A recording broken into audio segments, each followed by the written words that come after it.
A federal judge in Texas is currently deliberating on a lawsuit that could have major implications for the future of chemical abortions in the United States.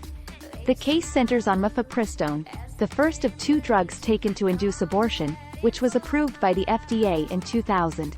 The lawsuit claims that the drug is not as safe as advertised and should not have received FDA approval in the first place.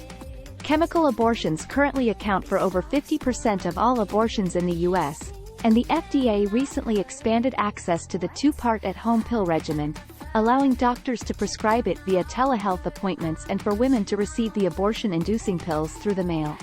Many doctors and medical organizations have expressed concerns about the safety of chemical abortions, including Dr. Ingrid Skop from the Charlotte Lozier Institute, who argues that the FDA has repeatedly gone against its own rules in order to expand access to the drugs.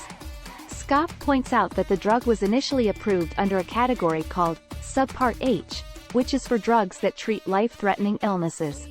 However, pregnancy is not a life-threatening illness, and there were already surgical abortions available. Skop also argues that the FDA did not conduct a study on pediatric populations during the approval process, even though 1/3 of women who have chemical abortions are under 18.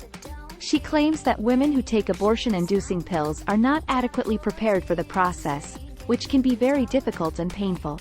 In this woman's case, she bled all the way back to Texas from California, bled for another 2 months, and then finally came to my emergency room where I was able to do a surgery and remove the dead tissue that had been sitting there for 2 months, she explained.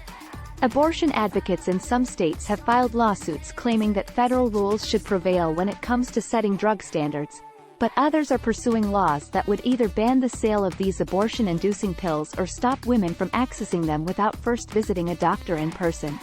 The recent expansion of access to chemical abortions has also sparked controversy among pro-life groups, who argue that it is inappropriate for pharmacies to sell the drugs.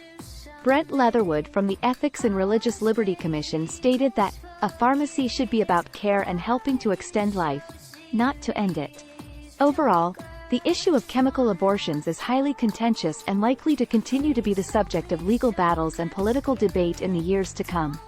It remains to be seen how the federal judge in Texas will rule on this particular lawsuit, and what impact that ruling will have on the future of these drugs and the women who use them. Thanks for watching.